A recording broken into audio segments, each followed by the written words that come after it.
What's up, guys? This is the Unknown Mustang coming at you with yet another gun review video. Now this video is on the requested MAC11, and you know, I got a comment in there saying, oh, MAC is just stands for something that was kind of a dumb comment. I don't want to name names. You know who you are. Well,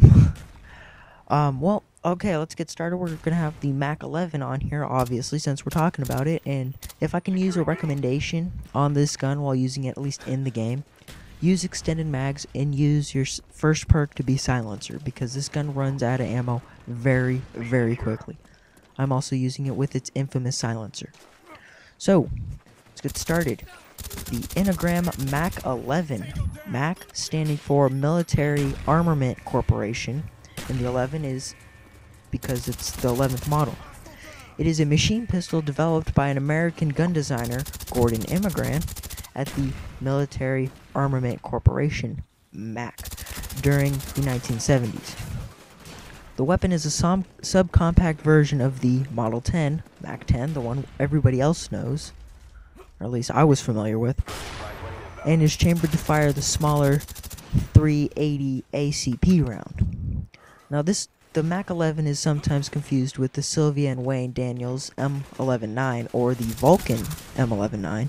Both are very different variants of the MAC, but those guns are chambered for the 9mm cartridge.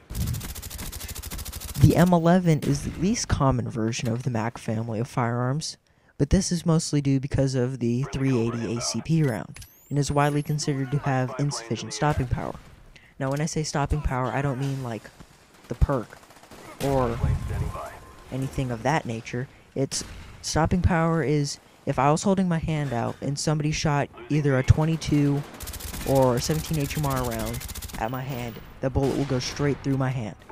But if someone shot a 357 Magnum or a 44 Magnum or a 45 Colt round, it hit my hand, it'd probably go through, and I'd be on the ground. So that's the difference for stopping power.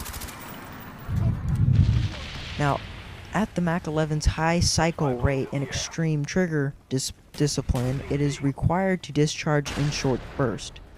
Because if you pulled it fully auto, the gun would go all over the place and there would be no accuracy whatsoever. So, at least in the game, they gave this gun took some liberties with the recoil in the gun in this game. Now, without proper training, the natural tendency of the inexperienced shooter is to hold down the trigger, discharging an entire magazine in little more than a second, often with poor accuracy due to the recoil, as I just said. Like the larger M10, the M11 has open sights with a rear pinhole sight welded to the receiver. These sights are used with a folding stock, as using them without the stock is nearly useless because the initial jump or recoil of the weapon due to its heavy open bolt design, it just, yet again, we're kind of repeating myself, there would be no accuracy with it. It'd just be jumping around like a flea in your hand. The M11A1 also has two safety features which are also found on the Model 10A1, the MAC-10. The changing handle rotates to 90 degrees to lock the bolt in a forward position, thus preventing the weapon to being cocked. So this is the safety. The second safety feature is a slider which pushes the forward lock to the trigger, which you can't pull the trigger now, which turns the pin into the bolt in the rear position, also known as cocked. This prevents the weapon from being discharged even when being dropped, which is a typical problem with open bolt designs. Now, with the fire rate of the M11A1, it is listed to be about 900 rounds per minute, which that's a statistic. That's not a literal thing of it, because in all reality, it's probably closer to 1,200 rounds per minute. Now, that 1,200 rounds per minute. That is incredibly fast, high rate of fire. The weapon is very difficult to control in hot, fully auto, but in short burst, it could probably be very accurate at about 30 yards, 27 meters. Some close to that, you know?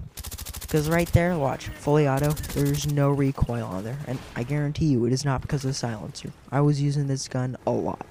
And actually, in-game, if you're not using the AK-74U and you just want to use something else, it's a very fun gun to use.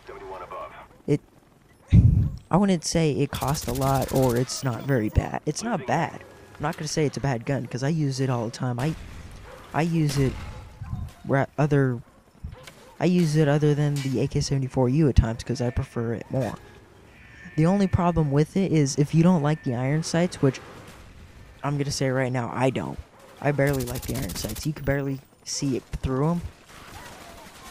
You'll catch yourself in weird situations, you know?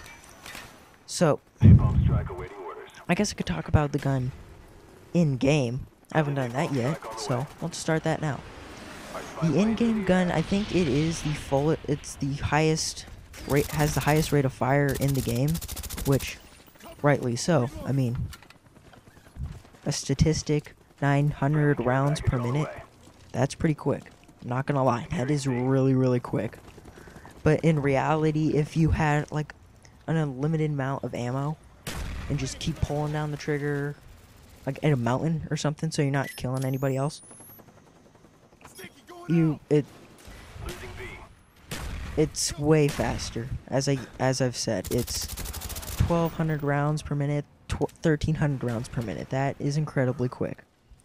Now I guess I can go over the silencer, which the silencer to this gun it's infamous. When you imagine this gun, you think of this gun with a silencer. Most pictures that I've ever seen with the MAC11 have this silencer on it. So, I don't know, I guess we could go over the silencer a little bit. The silencer isn't like a silencer you could pick up at any hardware store in, say, Colorado or something. It's specific. It's special made. It was developed specifically for the MAC11. The MAC11 silencer and MAC10 silencer are both different. I mean, they're both used with baffles instead of reflex baffles, but though